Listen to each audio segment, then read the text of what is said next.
Bonjour à toutes et à tous, bienvenue pour ce live consacré au bachelor agroécologie et système alimentaire. Je vous rappelle que vous pouvez réagir et poser toutes vos questions dans le chat à droite de cette vidéo.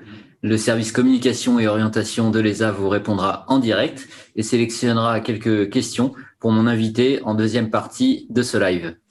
J'accueille Hélène Rongeau, directrice des programmes licence et master à l'ESA. Bonjour. Bonjour à tous.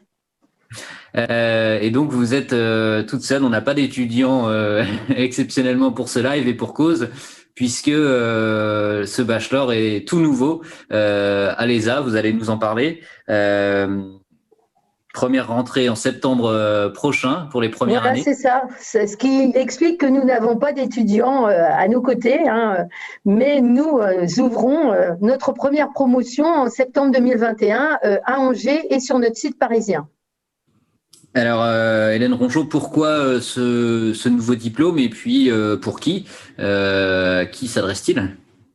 Alors, ce nouveau diplôme complète pour nos candidats l'offre de formation de l'ESA. Un diplôme d'ingénieur en 5 ans d'un côté, une offre assez technique et filière BTS licence pro de l'autre côté. Et donc, ce bachelor vise à accueillir des étudiants qui souhaiteraient un cursus en 3 ans, puisque c'est la durée de ce bachelor, généraliste, c'est-à-dire se proposant de traiter les problèmes d'alimentation, de production végétale, de production animale, de transformation, sur ces 3 ans et permettant de construire son projet professionnel et ou d'aller travailler directement ou d'envisager une poursuite d'études après ces 3 années de bachelor.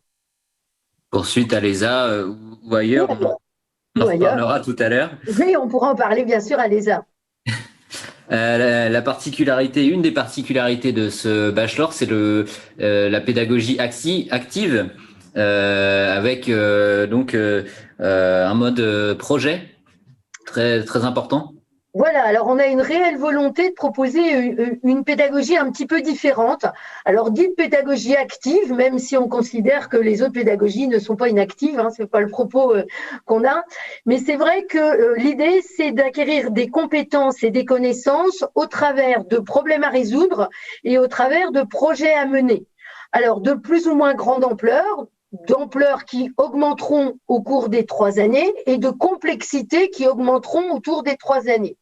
L'idée, c'est que l'étudiant est en gros un petit peu toujours en action et aura évidemment des cours, mais aura des cours qui vont lui permettre de contribuer à la résolution d'un problème qui peut être un problème qui va durer une demi-journée ou une journée, et des cours qui viendront décontextualiser et qui viendront un petit peu remettre les connaissances en ordre, mais l'étudiant sera d'abord à la manœuvre pour essayer de trouver des solutions. Sur les projets, c'est pareil. L'idée, c'est de trouver des sujets de projets qui permettent au départ de mettre en œuvre quelques connaissances, quelques modules, et au fur et à mesure du cursus, de rendre un petit peu plus complexe et pluridisciplinaire ces projets pour que l'étudiant soit impliqué directement dans ce qu'il fait et accompagné par les enseignants qui feront évidemment du cours, évidemment de l'apport de connaissances et des TD, mais aussi beaucoup de tutorat et de réponses aux questions pour que les projets avancent. Et ça, quelque part, très satisfaisant. On a commencé à le faire cette année pour nos étudiants parce qu'ils aient l'impression que c'est eux qui construisent, même si on a beaucoup construit en amont pour ça, mais ils ont construit leur projet et c'est eux qui aboutissent au résultat. Et donc, je pense que c'est très motivant. Et on l'a vu, on a fait un premier semestre comme ça cette année et on a vu des étudiants qui ont été très impliqués, très motivés et quelque part qui nous surprennent. Et en fait, moi, je trouve que quand on commence à être surpris par nos étudiants, ils font des choses qu'ils ne se pensaient pas capables de faire. Et finalement, c'est très motivant et pour eux et pour nous. Alors quand on dit faire pour apprendre, on peut donner un exemple un peu rigolo, c'est construire un pont en spaghetti par exemple. J'ai vu ça. Oui, alors on a voulu les sensibiliser aux bonnes conditions pour le travail de groupe. Alors, on peut faire un cours en disant, voilà, pour bien travailler un groupe, vous devez vous répartir les rôles, vous devez ceci, vous devez cela. Oui, on peut faire ça. Nous, on les a mis en posture de leur donner un challenge. On leur a donné une demi-heure pour nous construire un pont en spaghetti en équipe. Voilà.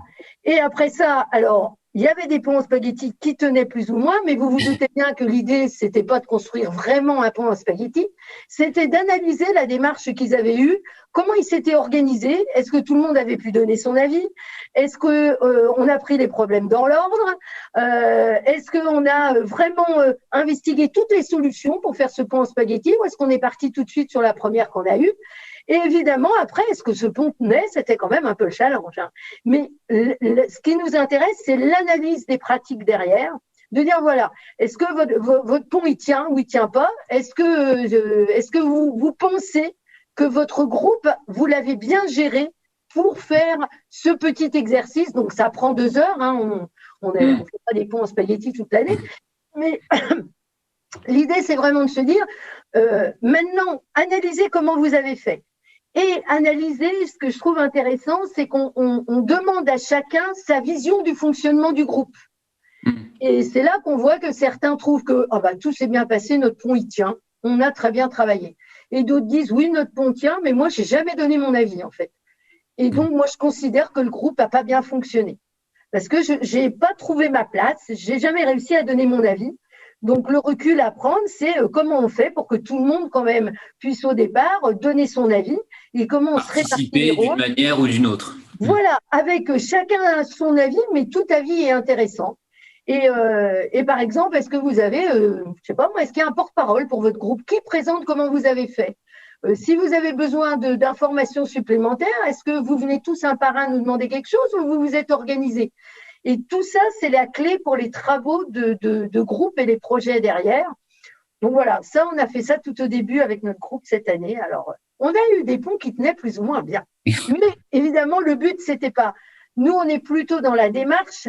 Après, on est très content quand le pont tient et les élèves étaient très contents quand le pont tenait. Mais on est plus attentif à l'analyse de la méthode qu'à la réussite du pont.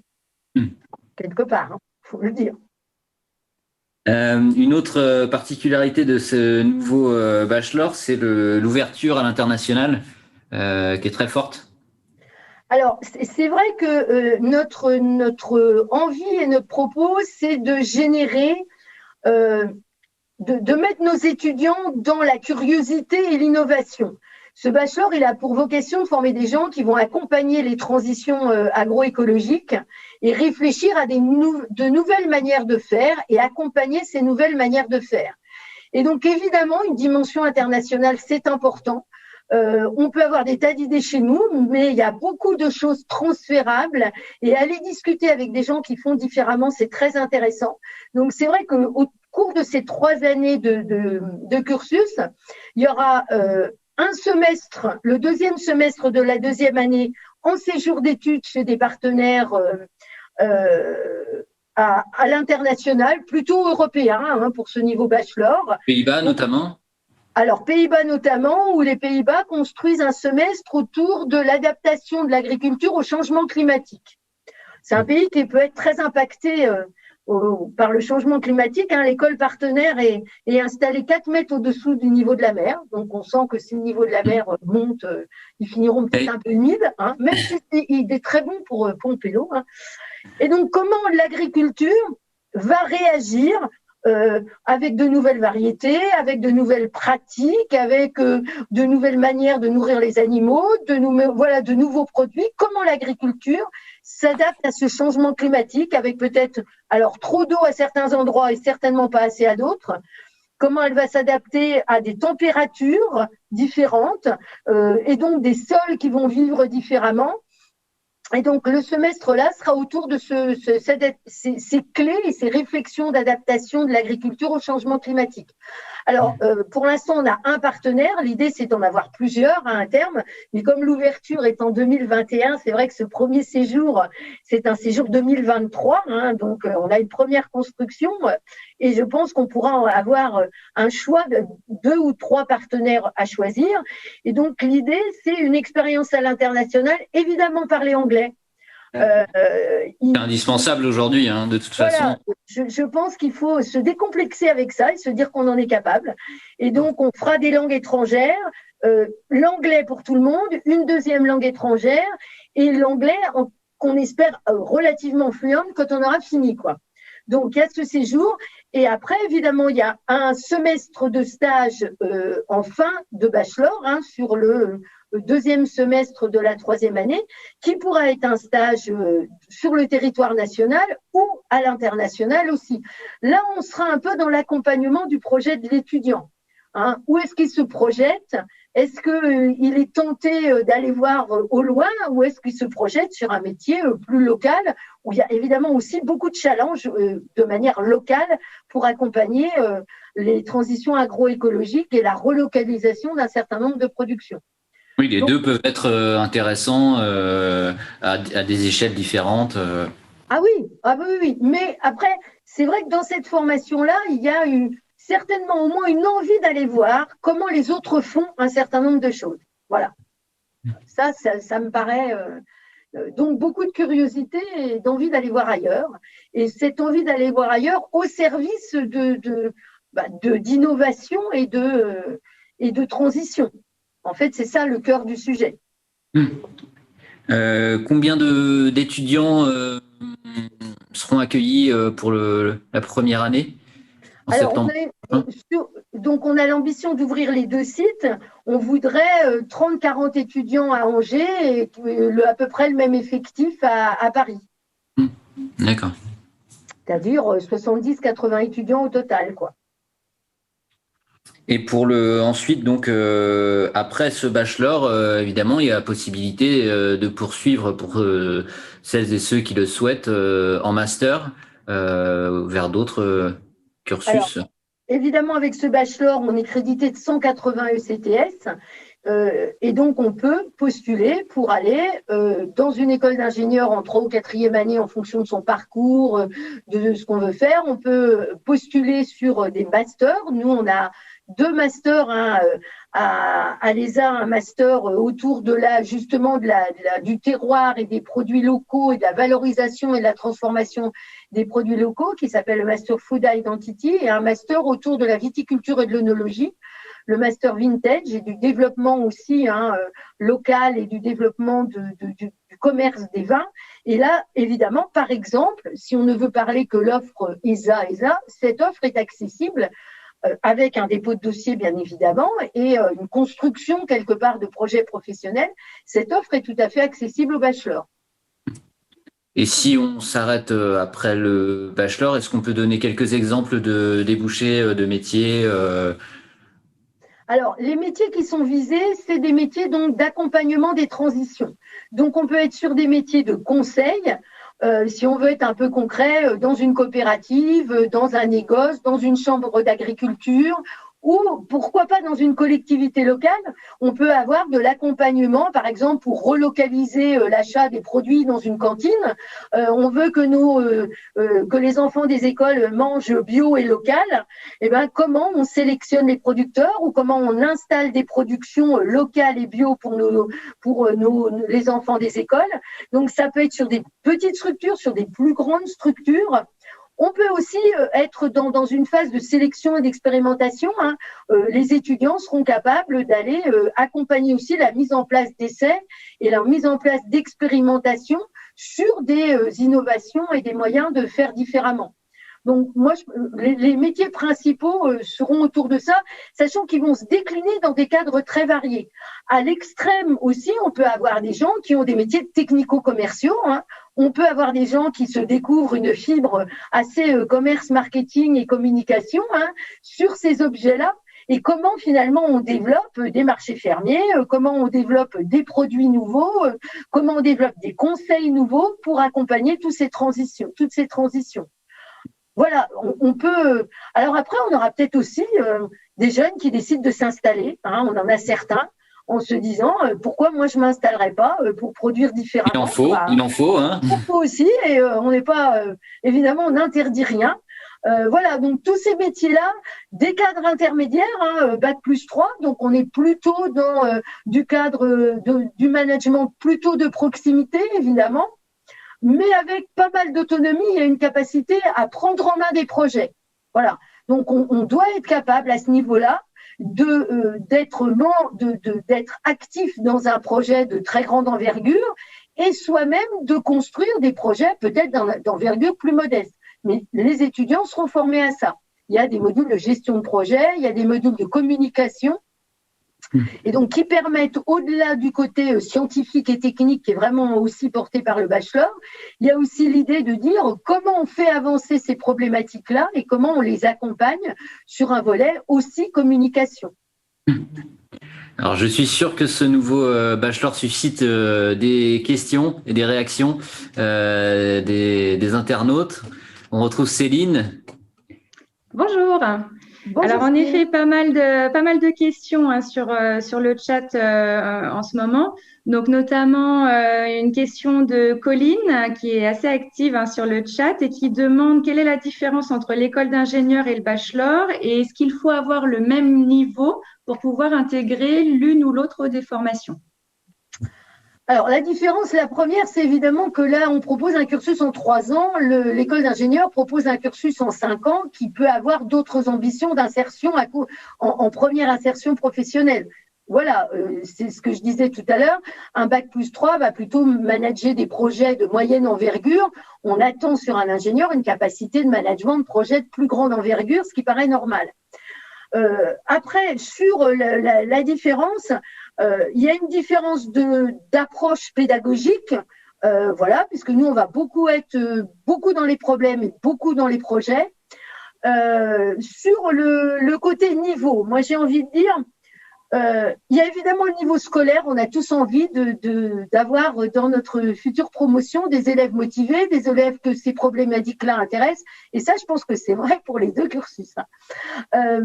Après, c'est vrai qu'on pense de prime abord qu'on peut être un peu plus ouvert sur les exigences des scientifiques pour le bachelor. Quelqu'un qui n'aurait pas sélectionné toutes les spécialités scientifiques demandées par le parcours ingénieur pourrait faire un dossier pour le bachelor avec quand même un intérêt pour les sciences du vivant. Ça me paraît quand même un minimum ce qu'on peut demander. Mais si on n'a pas fait toutes les spécialisations maths, SVT ou quoi, pourquoi pas ? Puisqu'on peut apporter aussi un regard différent sur ces transitions.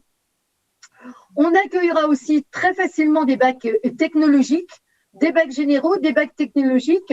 On ne s'interdit pas, mais je ne peux pas vous donner de chiffres puisque ça sera la première admission bachelor, post-bac. On ne s'interdit pas d'accompagner le projet d'un très bon baccalauréat professionnel aussi. Voilà.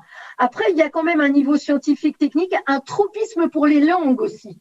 Quelqu'un qui s'est convaincu, peut-être un peu tout seul, qui sera incapable d'apprendre l'anglais jamais de toute sa vie, nous, on est convaincus qu'il a tort. Mais il va falloir qu'il s'en convainque aussi, parce que nous, on va essayer, et je pense qu'on réussirait, de l'accompagner sur une vraie progression aussi en langue étrangère. Donc, c'est vrai qu'il faut se faire un peu confiance sur un certain nombre de sujets, et nous, on se propose d'étudier assez largement des dossiers. Voilà, pour l'instant, je ne sais pas si je peux aller beaucoup au-delà parce que je ne peux pas vous donner de chiffres d'admission en vous disant à la première promo, on a eu tant de bacs généraux, tant de bacs techno, voilà. Je ne peux pas vous dire ça. On a un vrai souci, enfin, on a une vraie… quelque part, on est assez convaincu qu'on peut accompagner via les pédagogies actives des gens qui peut-être s'épanouissaient moins dans un système ultra scolaire. Ça ne veut pas dire qu'on ne veut pas des gens ultra scolaires, mais c'est vrai et on le sait tous que voilà, la réussite dans le cursus lycée, c'est aussi une adaptation à une certaine norme qui fait qu'on réussit bien ou pas. La pédagogie active peut permettre à d'autres profils de s'épanouir. Alors par contre, c'est des profils qui doivent avoir envie de s'y mettre et travailler. Ça, par contre, c'est un petit peu nécessaire. Mais s'y mettre différemment. Par contre, quelqu'un qui se dit « je ferai le bachelor parce que ça va être plus facile et je ne travaillerai pas trop », là, c'est vrai que c'est peut-être pas la meilleure des entrées. Enfin, je ne conseillerais pas ça comme argumentaire dans un dossier d'admission.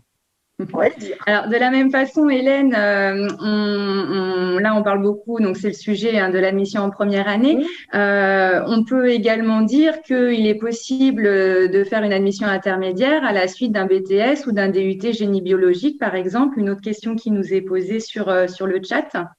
Alors ça, oui. Alors ça, on en parlera plus cet après-midi, mais on peut l'aborder évidemment ce matin. Nous avons déjà ouvert cette année la 3e année, en 2020. On a eu un premier groupe qui a commencé en septembre, la 3e année.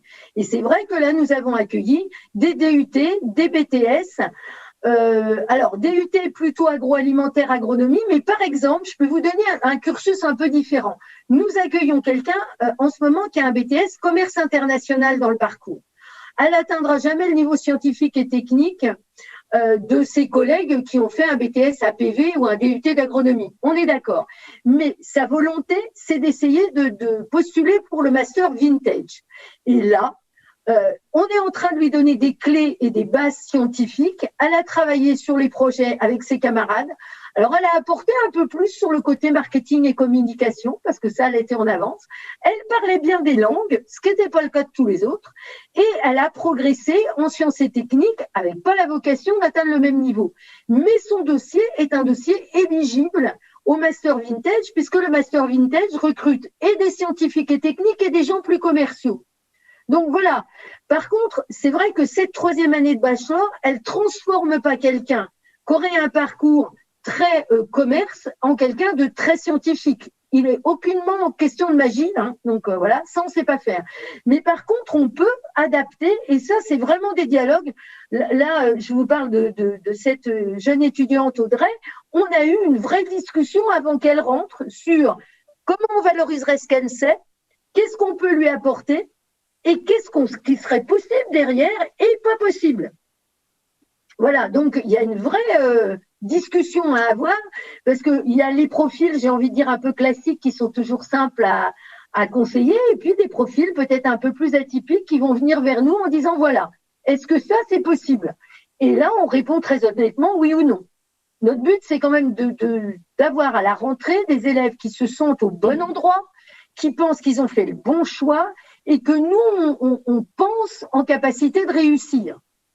Alors après, elle a beaucoup travaillé, Audrey, parce que elle a fait un exercice de transformation agroalimentaire. Elle nous a fait une mousse au chocolat avec vegan, avec des légumineuses. Et qu'est-ce qu'elle a dit à la fin? Elle a dit, en fait, j'aime beaucoup être au laboratoire. Voilà. Donc, comme quoi les particularités. Elle s'est découverte, finalement. Elle n'est pas ressortie en disant, mon Dieu, je sais bien pourquoi je n'ai jamais fait ça avant. Moi, quand j'ai discuté avec elle, elle m'a dit, mais vous savez, madame, moi, j'ai trouvé ça, mais alors, mes TP, mais moi, j'aime bien, en fait. Hein. J'ai trouvé ça très intéressant. J'aime bien faire ça. Hein. J'ai bien compris, j'ai bien suivi, et puis, j'aime bien. Bon. Comme quoi, on ne refuse pas à l'ESA les parcours atypiques et on est prêt à étudier des profils qui pourraient voilà.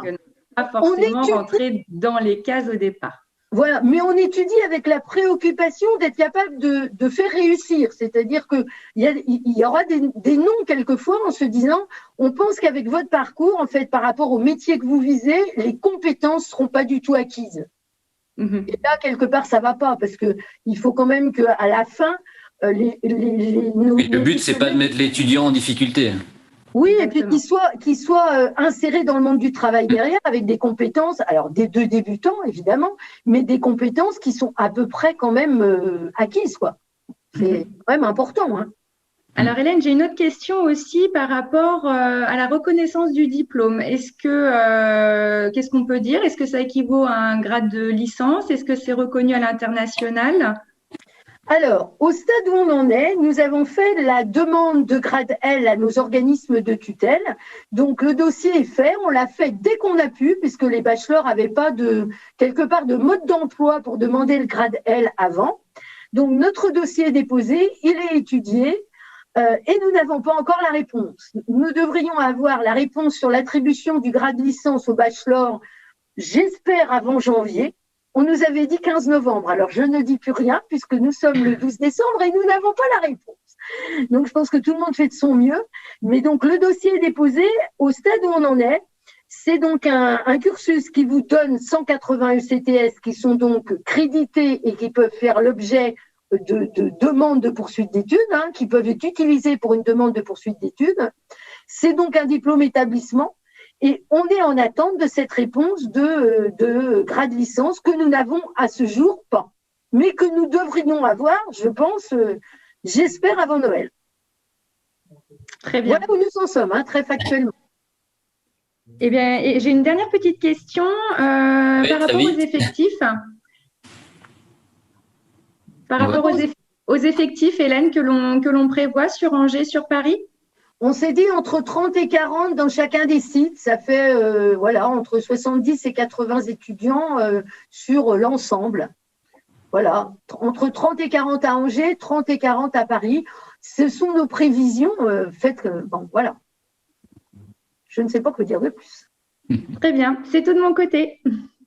Merci. On arrive à la fin de ce live. Évidemment, pour avoir plus d'informations sur ce tout nouveau bachelor, je vous invite à créer votre compte sur MyStory si ce n'est pas déjà fait, la nouvelle application de l'ESA.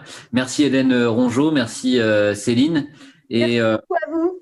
On vous propose une petite vidéo de présentation de l'école. Merci. À bientôt. Wow, merci beaucoup.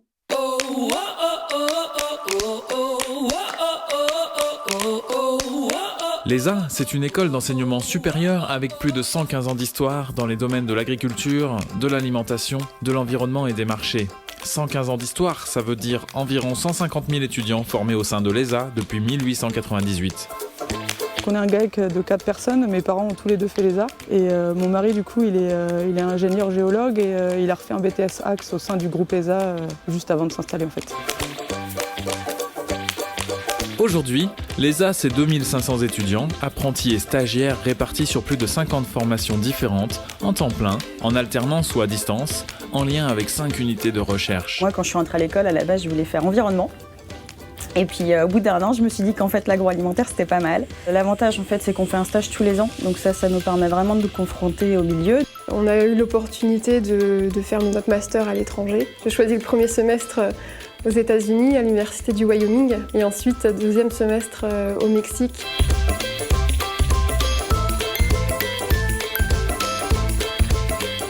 L'ESA, c'est aussi une vie associative dynamique au sein d'un campus convivial de 5 hectares au cœur de la ville d'Angers, une ville verte où il fait bon étudier.